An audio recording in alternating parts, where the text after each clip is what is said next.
जी जी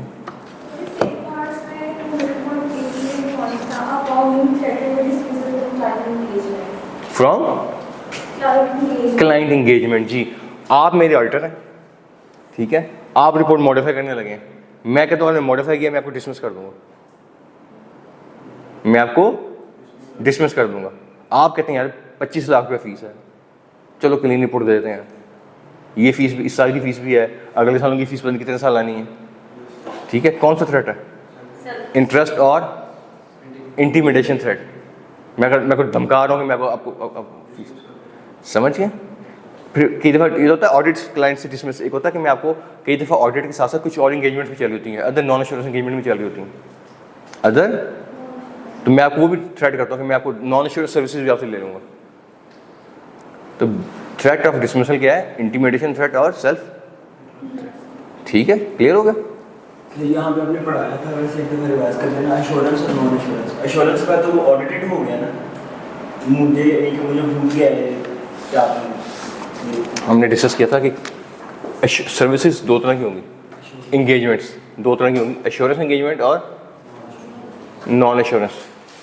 assurance हमने बोला था 5 कैरेक्टरिस्टिक्स होंगी तो एश्योरेंस इंगेजमेंट है, अदरवाइज वो क्या है 5? पहली कौन सी थी? ट्राई पार्टी रिलेशनशिप, 3 पार्टी होंगी। वो कौन कौन सी 3 पार्टीज हैं? मैनेजमेंट है, ऑडिटर है और, ठीक है, उसने कुछ और वर्ड यूज़ किए हैं, मिलते जुलते वर्ड, उसे प्रैक्टिशनर कह दिया ऑडिटर को, और रिस्पॉन्सिबल पार्टी कह दिया और इंटेंडेड यूज़र कह दिया। बात समझ आ गई? मैं चले आ गया हूँ, ठीक है।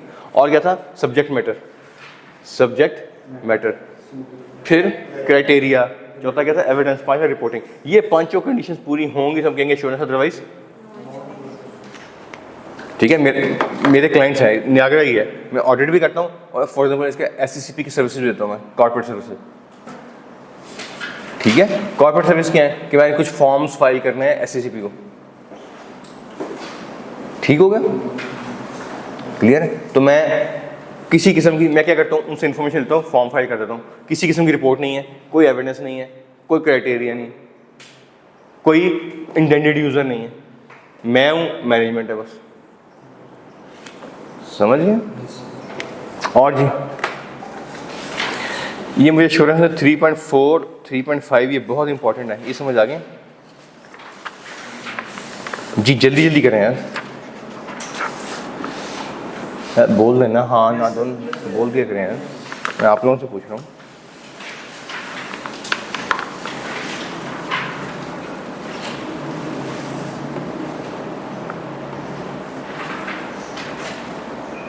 मैं राइडिंग करने आता हूँ ना, तो घोड़ा खड़ा होता है, जानवर है, तो हल्की सी आवाज़ देता हूँ, हल्की सी, उसको हॉल में एंटर हो गए तो फ़ौरन वो देखता कि राइडर आ गया है मेरा, वो रिस्पॉन्स करता है। आप भी थोड़ा सा कर दिया नहीं रिस्पॉन्स? आप लोग भी वैसे बैठे हैं, कोई लाशें बैठी नहीं है, मैं खाली क्लास से बात कर रहा हूँ, खाली चेयर से बात कर रहा हूँ। वो इट इज़ एन एनिमल, वो रिस्पॉन्स करता है, वो देखता है, खुश होता है, टांगे मारता है, कभी कभी कभी वो मुझे क्या खोलो चलो राइडिंग करने निकलते हैं, वो वेट कर रहा होता है, ठीक है।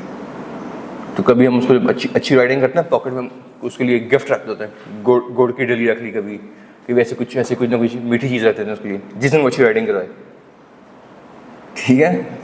तो वो जब अच्छी राइडिंग कराई, उसको पता है मैंने अच्छा काम किया, तो जिस पॉकेट के पास से निकलती है ना, उस पॉकेट के पास मुँह ले आता है, वो रिस्पॉन्सिव होता है। तो कम से कम इतना रिस्पॉन्स तो करें यार। मैं पूछ रहा हूँ, चलें डम, अजीब सी शक्ल, ठीक है। जब नहीं समझ आए तो आपकी शक्ल से लगे नहीं समझ आया, अजीब सी गंदी सी शक्ल बनी चाहिए आप लोगों की। अगर समझ आया तो चेहरे पे स्माइल तो दें यार, कोई आइस में कोई चेंज आए थोड़ी सी, यार समझ आगे से आगे चले, एनर्जी है, स्पार्क है, ठीक है। आप लोगों को कोई कॉन्सेप्ट देते हैं, समझ आया, आगे चलें। अजीब बंदे हैं आप लोग यार, ठीक है। तो मैं एक्सपेक्ट करूंगा कम से कम घोड़े से आधा रिस्पॉन्स दे दिया गया हमको। आप लोगों ने इंस्टिंक्ट घोड़े से ज़्यादा नहीं है ना, ठीक है, बेचारा जानवर है, वो अच्छी रीजनेबल इंस्टिंक्ट रहता है, पर बंदे को पता लगता है कि इसने फील किया मैं आया हूँ। ठीक है, उसकी स्मेल की पावर ज़्यादा अच्छी है, वो दूर से देख लेता है आ रहा है, वो उसकी बॉडी लैंग्वेज बताती है कि वो अलर्ट हो गया। ठीक है, यहाँ टीचर आया है, वो खिन पिन चली जा रही, तो मुझे चीज़ें खड़कानी पड़ती हैं, जैसे क्लास 2 में क्लास 3 के बच्चे। चलेंगे आगे।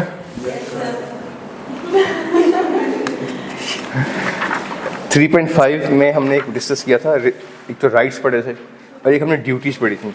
पेज नंबर 10 पे ड्यूटीज़ से मैं आपको उठा के ले गया था page number 232 and 233 of chapter number 14, जहाँ मैंने आपको ऑडिट रिपोर्ट डिस्कस की थी। बताया था कि ये जो पढ़े हैं, ये हमारी ड्यूटीज़ हैं, ये हम असल में इसलिए करते हैं कि वहाँ जाकर हमने इस पर रिपोर्ट देनी है।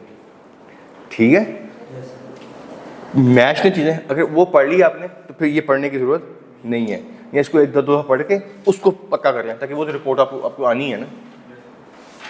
क्लियर हो गया, याद रहेगा। अच्छा, इसमें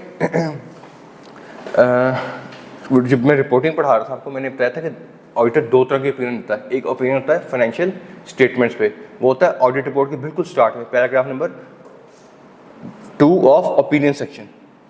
पहला सेक्शन हमारा होता है ओपिनियन सेक्शन, उसमें पैराग्राफ नंबर 2 में ओपिनियन होता है। वो ओपिनियन किसी से होता है? On the accuracy of the financial statements. ठीक है, इसके अलावा उसी रिपोर्ट में एंड पे जाके कुछ अदर रिपोर्टिंग रिस्पॉन्सिबिलिटीज भी होती हैं। वो कौन सी रिस्पॉन्सिबिलिटी हैं, वो किसने हम पे इम्प्लीमेंट की हैं, वो ये हमने जो पेज नंबर 10 पे पढ़ी है। याद रहेगा? आपने ये पाकिस्तानी लॉ है, पाकिस्तान से बाहर गए, अगर आप सऊदी अरब गए ऑडिट करने, यूएई के, तो वहाँ पे शायद वो आपसे ज़कात की बात ना करे, या आपसे वो जो पॉइंट नंबर में कहता है proper books of account habit capital बात ना करे, वहाँ पे वो कोई और बात कर रहे हैं, इन्वायरमेंट सेफ्टी की बात कर रहे होंगे, वर्क प्लेस हरासमेंट की बात कर रहे होंगे, चाइल्ड लेबर की बात कर रहे होंगे, वो गो ग्रीन की बात कर रहे होंगे, ये कीप द एनवायरनमेंट ग्रीन इस तरह की बात कर रहे होंगे। ठीक है, ये किसी और लॉ की बात कर रहे होंगे, तो जो ज्यूरिसडिक्शन है, जो लॉ कहते हैं, वो अदर रिपोर्टिंग रिस्पॉन्सिबिलिटी में डाल देना। चलेंगे आगे।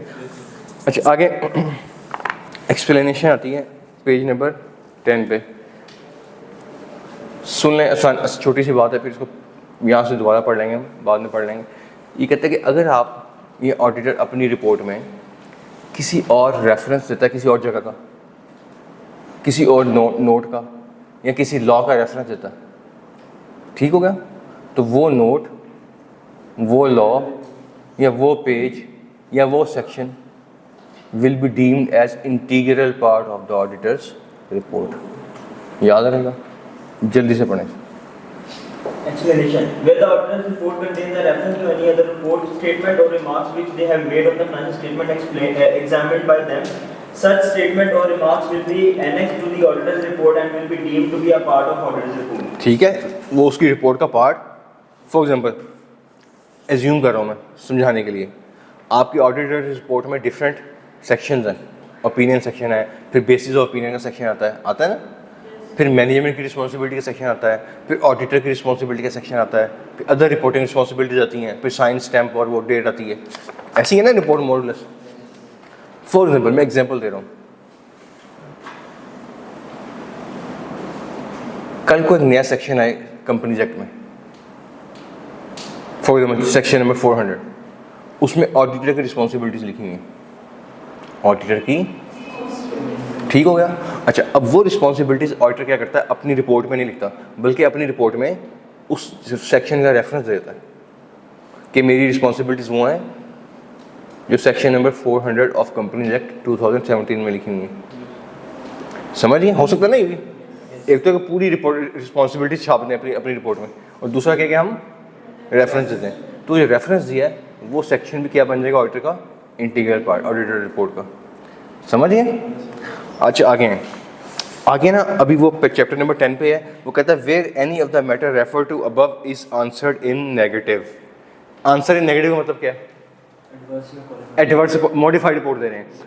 वो आपको इसलिए एक देसी सा लेमैन सा वर्ड बता रहा है, उसको पता है आपने भी मॉडिफिकेशन नहीं पढ़ी हुई, अभी आपने मॉडिफिकेशन लेकिन आपने पढ़ ली है।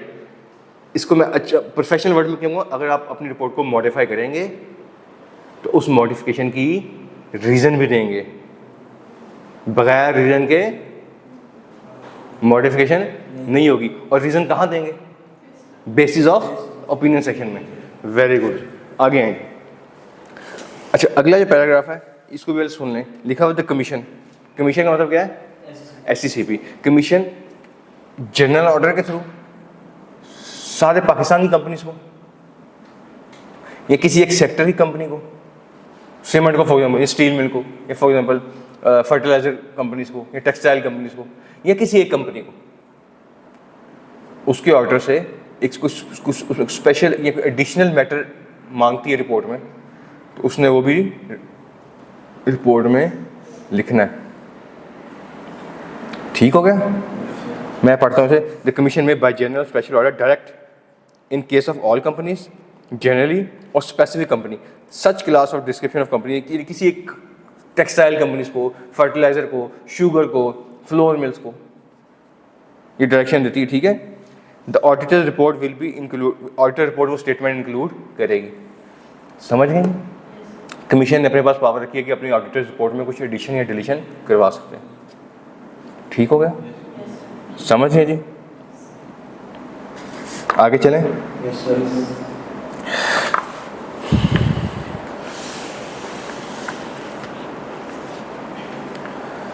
अच्छा, अगली लाइन पढ़िएगा जरा।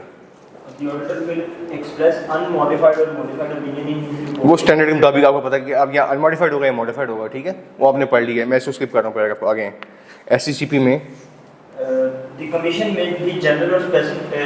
The commission may by general or special order direct that the statement of compliance. Statement of compliance ही सुनने जरा। स्टेटमेंट ऑफ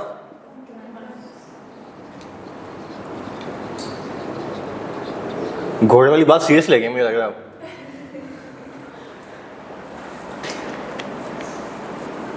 अच्छा, statement of compliance companies act आया 2017 में।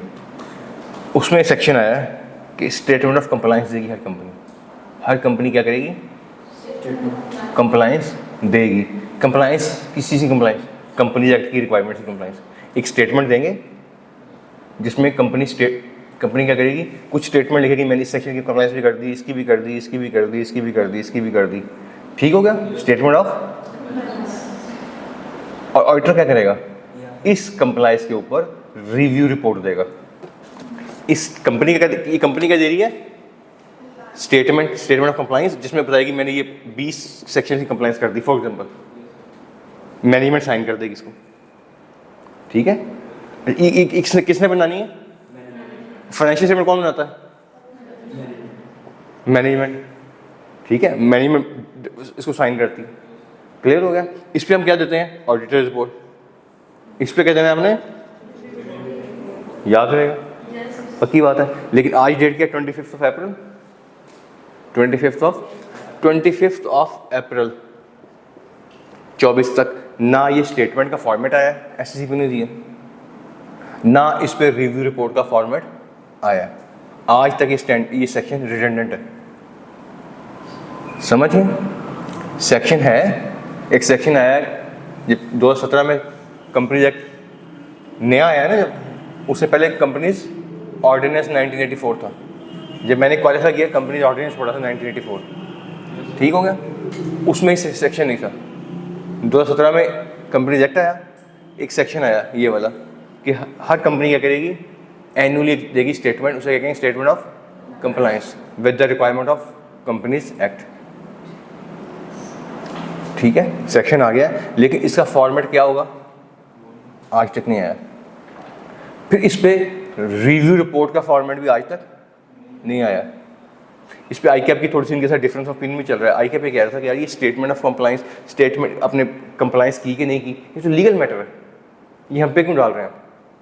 ये जज के करने वाले काम है, ये तो रजिस्ट्रार करने वाले काम है, SCCP करने वाले काम है। वो चेक करे कंप्लायंस की नहीं की, हम पे क्यों डाल रहे हैं रिस्पॉन्सिबिलिटी? ठीक है? तो ना ये स्टेटमेंट की आज तक फॉर्मेट आया और ना इस पे रिव्यू रिपोर्ट का फॉर्मेट आया आज तक। सेक्शन है, एग्जिस्ट कर रहा है, लेकिन प्रैक्टिकली एप्लीकेबल। समझ गए? अब पढ़ें इसको जी। The commission may by general or special order direct that statement of compliance as contained in the act is reviewed by the as content in the act में है, ठीक है, और क्या होगा, is reviewed by the auditor who will issue a review report on a special matter specified by the commission. अभी तक commission ने स्पेसिफाई नहीं किया, समझ गए, याद रहेगा। अच्छा, एक मैंने आपको थोड़े दिन पहले बताया था code of corporate governance, yes. Code of, इस पे भी कंपनी स्टेटमेंट देती है, statement on the compliance with the requirement of code of corporate governance. Auditor क्या करता है, इस पे रिव्यू रिपोर्ट देता है, आपने चेक करना है जाके, कोई सारा केमिकल, इंटरलूप, किसी कंपनी की, मसूर टेक्सटाइल, क्रिसेंट की, अपने इब्राहिम ग्रुप ऑफ कंपनीज की, मिलर ट्रैक्टर की, फौजी फर्टिलाइजर की, किसी बैंक की, आप देखेंगे कोड ऑफ कॉर्पोरेट गवर्नेंस में स्टेटमेंट दी होगी कंपनी ने, और ऑडिटर ने क्या किया होगा, उस पर रिव्यू रिपोर्ट दी होगी, समझ गए। चलेंगे आगे पेज नंबर 11 पे हैं। 11 में दो बातें करता है कि मैं ऐसे पढ़ा देता हूँ, पढ़ने की जरूरत नहीं पड़ेगी इंशाल्लाह। पहला पैराग्राफ है ना ऊपर, वो ये कहता है कि अगर किसी मीटिंग में, गौर से सुनिए मेरी बात, अगर किसी कंपनी की मीटिंग में ऑडिट या अकाउंट से रिलेटेड कोई चीज़ डिस्कस होनी हो, तो ऑडिटर का राइट है कि उसको उस मीटिंग का नोटिस मिले, उसका नोटिस मिले, जाए ना जाए उसकी मर्जी है, नोटिस मिलना उसका राइट है, लॉ ने उसको राइट दिया, समझ गए। ये पैराग्राफ नंबर 1 है। ये पैराग्राफ नंबर 2 है ना, वो लिखा हुआ है इन केस ऑफ लिस्टेड कंपनी, समझ गए। इन केस ऑफ, पहले जनरल बात है, दूसरे में कहता है इन केस ऑफ लिस्टेड कंपनी में कहता है ऑडिटर का राइट नहीं है, उसकी ड्यूटी है कि वो खुद हिमसेल्फ या हरसेल्फ और थ्रू हिज और हर ड्यूली ऑथोराइज रिप्रेजेंटेटिव इस मीटिंग को अटेंड करेगा, उसकी ड्यूटी है, याद रहेगा। पहले में कहता है, पहले वाले paragraph, auditor will be entitled to attend कब करेगा, जब उसे नोटिस मिलेगा, ठीक है, उसका राइट है कि वो मीटिंग अटेंड करे। क्लियर हो गया। देखिए पहले लाइन में इंटाइटल वर्ड यूज करता है, तीसरी लाइन में इंटाइटल वर्ड होता है, कंपनी जो है ना, auditor of the company is entitled to receive, ठीक हो गया।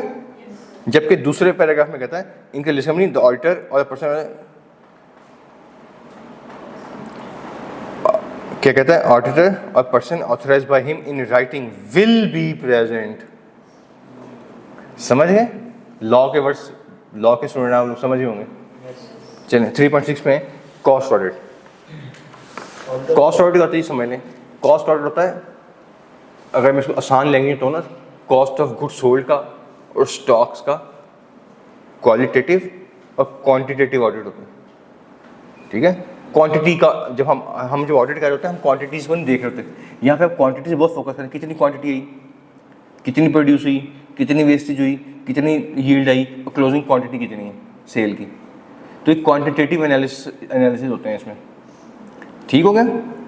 नॉर्मली ऑडिट होते थे, ये कंपनी ऑर्डिनेंस जब 1984 था ना, उसमें कॉस्ट ऑडिट होते थे 5-6 सेक्टर्स के, 4-5 सेक्टर्स के, जो कि किसी भी इकोनॉमी की बेस होती है, बेस जैसे शुगर है, फर्टिलाइजर है, सीमेंट है,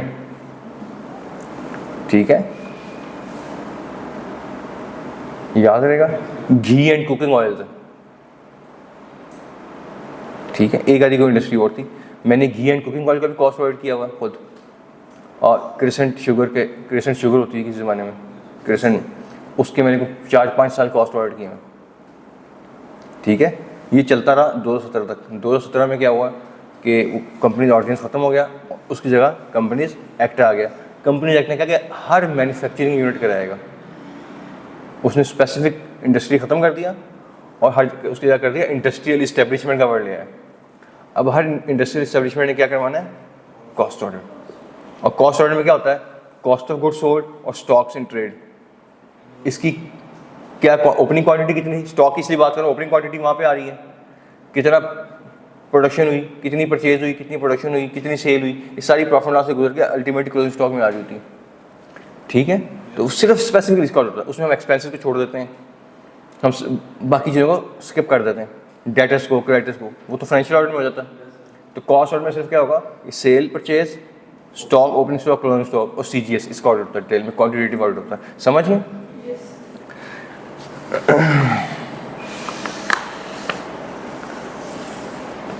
पढ़ेंगे इस सेक्शन में। अच्छा, मैं आपको इसी एग्जांपल लेता हूँ, क्रेसेंट शुगर पे आते हैं। क्रेसेंट शुगर, तो नाम चेंज हो गया, अब तो शुगर मिल खत्म हो गई है, क्रेसेंट कॉटन मिल्स लिमिटेड इसका नाम हो गया, ठीक है। क्रेसेंट शुगर यूनिट डिवीजन खत्म कर दिया उन्होंने, ठीक है। इसके कॉस्ट ऑडिटर से यकूबन कंपनी, इंटरनल ऑडिटर RSM और एक्सटर्नल ऑडिटर से रियाज अहमद एंड कंपनी। इन 3 ऑडिट फॉर्म्स इंगेज थी इनके साथ। मैं कॉस्ट ऑडिट करता था, रियाज अहमद करती थी एक्सटर्नल ऑडिट, और इंटरनल ऑडिट RSM के पास है। समझ गए? पढ़ें जिसे।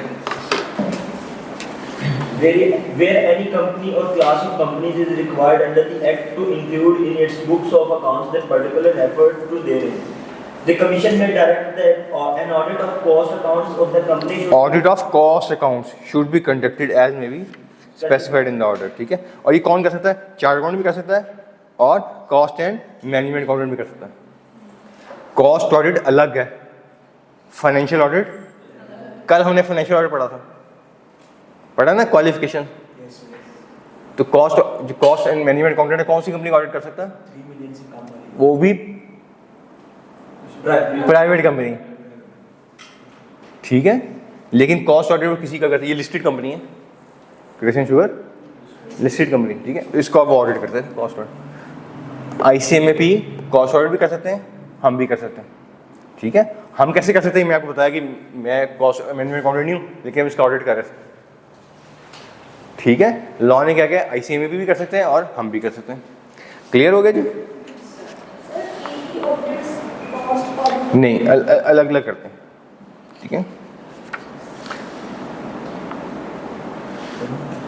पढ़ें जी। And such auditors, second last line से इसी पैराग्राफ में, and such auditor will have the same powers, duties and liabilities जो दूसरे ऑडिटर की हैं। उसने रिपोर्ट देनी है, इसने भी। अच्छा, उसने हमने पढ़ा ना कि वो उसकी ड्यूटी है, उसका राइट है कि to access the books of account at all times, इसका भी जो राइट ड्यूटी उसकी हैं वो इसकी हैं। समझिए किसने दी है ये? Section number 250 of companies act ने वही पावर्स देती हैं सारी, जो सेक्शन 248 में दूसरे ऑडिटर के पास है। समझिए, ये पेपर में क्वेश्चन आ सकता है कि क्या पावर्स, क्या ड्यूटी होती है कॉस्ट ऑडिटर की। परेशानियों में पढ़ा नहीं, हमने तो पढ़ी नहीं, वो क्या है, सेम। आगे हैं जी। The audit of cost accounts of the company under the circumstances mentioned above will be directed by the Commission subject to recommendation of the regulatory authority. ठीक है, इसका फॉर्मेट क्या होगा, इसकी शक्ल क्या होगी, इसकी ऑडिट रिपोर्ट कैसे होगी, वो कमीशन ने उसके फॉर्मेट दिए हुए हैं, उसके मुताबिक होगी। समझ गए जी? आगे आइए जी, टॉपिक चेंज हो रहा है, पेज नंबर 12 पे, international standards on auditing. International standard auditing मैंने आपको एक दिन तारुफ करवाया था IFAC का, याद है आपको? IFAC के नीचे एक बोर्ड था IAA, international audit and insurance standard board. ये क्या करता है, स्टैंडर्ड्स बनाता है डिफरेंट तरह के स्टैंडर्ड, जैसे ISA बनाता है। ये कौन से स्टैंडर्ड है? International standard on audit. कौन से स्टैंडर्ड सीरीज है? 200 सीरीज है, 300, 400, 500, 600 और 700, ठीक है। आप कुछ पढ़ के भी आए हैं, 700 भी पढ़ के आए हैं, 705 भी पढ़ के आए हैं, 706 भी पढ़ के आए हैं, कुछ डिस्कशन किया ना, हम उसमें गो थ्रू किया हमने, ठीक है। ये तो हो गए स्टैंडर्ड ऑन ऑडिट। कुछ इसने बनाए हुए हैं international standard on review engagement. 2 standard है बस, ये 2400, 2410, बस ये 2 ही हैं, ठीक है। और आपके कोर्स में यही 2 ही हैं बस, इसमें से सिलेक्टेड और इनमें से शायद एक, इनमें से कोई एक है, दो में से एक है, ठीक हो गया। इसके अलावा कुछ और स्टैंडर्ड्स भी हैं, 800 सीरीज में 900 सीरीज है, 900 सीरीज है और 3300 सीरीज है, कुछ और स्टैंडर्ड भी हैं। ये इंगेजमेंट्स आप सी फाइनल में जाके पढ़ेंगे, C5 में जाके इंशाल्लाह बड़े होके। क्लियर हो गया जी, समझ गए? तो स्टैंडर्ड कौन बनाता है? बोर्ड जो वर्क करता है IFAC के। एंड IFAC क्या है? मैंने आपको 4.2 पे कुछ दिन पहले लेके आया था, आपको याद है? ठीक है, सारा हमने पढ़ा था, नीचे लिखे भी हुआ किसी तरह के। चलें आगे। अच्छा, 4.1 में लिखा है स्टैंडर्ड्स का रोल क्या है। स्टैंडर्ड के नाम से, स्टैंडर्ड का मतलब क्या होता है? यूनिफॉर्मिटी है कि हर तरह के जितने मुल्कों में IFAC, जो भी IFAC के मेंबर कंट्रीज हैं, वहाँ पे स्टैंडर्ड किस्म की ऑडिटिंग हो। हम यहाँ बैठ के जापान की कोई रिपोर्ट पढ़ें तो मैं जापान के ऑडिटर से पूछना पड़ेगा तुमने रिस्क असेसमेंट की थी, तुमने मटेरियलिटी में वर्क किया था, तुमने भी रिपोर्ट को मॉडिफाई किया है, कैसे किया है, तुम कौन सा वर्ड यूज करते हो, तुम सैम्पलिंग का स्टैंडर्ड यूज करते हो। तो ये पूछने की जरूरत नहीं है। अगर वो IFAC का मेंबर है तो कॉन्फिडेंस है कि यस वो करता होगा, हो नहीं सकता ना करता हूँ, क्योंकि स्टैंडर्ड एप्लीकेबल है। तो क्रॉस बॉर्डर फिर कॉन्फिडेंस बिल्ड होते हैं ऑडिटर्स पे। ऑडिटर्स पे कॉन्फिडेंस बिल्ड होते हैं, फिर ऑडिटिंग जो उनके ऑडिट किए हुए फाइनेंशियल स्टेटमेंट है उस पर कॉन्फिडेंस बिल्ड होता है, और क्रॉस बॉर्डर इन्वेस्टमेंट होती हैं और इकोनॉमीज फ्लरिश करती हैं। यही IFAC का ऑब्जेक्टिव, ये हमने पढ़ा हुआ पहले। चलें आगे जी, चलें, वेरी गुड।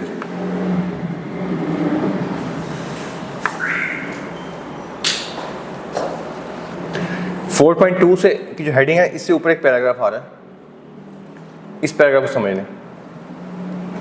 ये कहता है कि जो हम स्टैंडर्ड्स पढ़ेंगे ना, हमारे जो IFAC ने बनाए हैं स्टैंडर्ड IASB बोर्ड के थ्रू, ये नॉर्मली बने हैं in the context of external auditor, in the context of, ठीक है। प्राइमरीली किसके लिए बने हैं? एक्सटर्नल ऑडिटर कौन होता है? जो फाइनेंशियल स्टेटमेंट का ऑडिट करता है, ठीक है। हम इसको आगे जाके पढ़ेंगे इंटरनल में एक्सटर्नल में क्या फ़र्क होता है, उसको टॉपिक को डेफर कर देते हैं फिलहाल। प्राइमरीली किसके लिए बने? एक्सटर्नल ऑडिटर के लिए। हाँ, इंटरनल ऑडिटर भी अगर इसको फ्रूटफुल समझे तो यूज़ कर सकता है, लेकिन इंटरनल ऑडिटर्स के आपके नॉलेज में होनी चाहिए अपने स्टैंडर्ड्स हैं, ठीक है। इंटरनल ऑडिटर्स के वो किसने बनाए हैं? किसने? क्या ये institute of internal auditors, American institute है ये, ठीक है। 4 या 5 पेपर हैं इसके, 3 या 4 पेपर हैं, जितने भी पेपर हैं, अच्छी डिग्री है। इसके जो क्वालिफाई करता है ना, जो इसका मेंबर बनता है, उसको बोलते हैं सर्टिफाइड इंटरनल ऑडिटर। IIA ने अपने ऑडिटिंग स्टैंडर्ड बनाए हुए हैं जो स्पेसिफिकली किसके लिए हैं? इंटरनल ऑडिटर्स के लिए। ये किसके लिए स्पेसिफिकली? एक्सटर्नल ऑडिटर के लिए। इंटरनल ऑडिटर भी यूज़ कर सकता है, क्योंकि है तो वही फाइनेंशियल स्टेटमेंट, वही ऑडिट इंटरनल ने करना है, वही एक्सटर्नल ने करना है, लेकिन ये इसका पर्सपेक्टिव या किस कॉन्टेक्स्ट में लिखे हुए हैं? एक्सटर्नल ऑडिटर कॉन्टेक्स्ट में, जो स्पेसिफिकली इंटरनल ऑडिटर के लिए या आपके कोर्स में नहीं है, लेकिन वो पता होना चाहिए कि उसके लिए अपने ऑडिटिंग स्टैंडर्ड है उसके लिए, उसके पास। ठीक हो गया?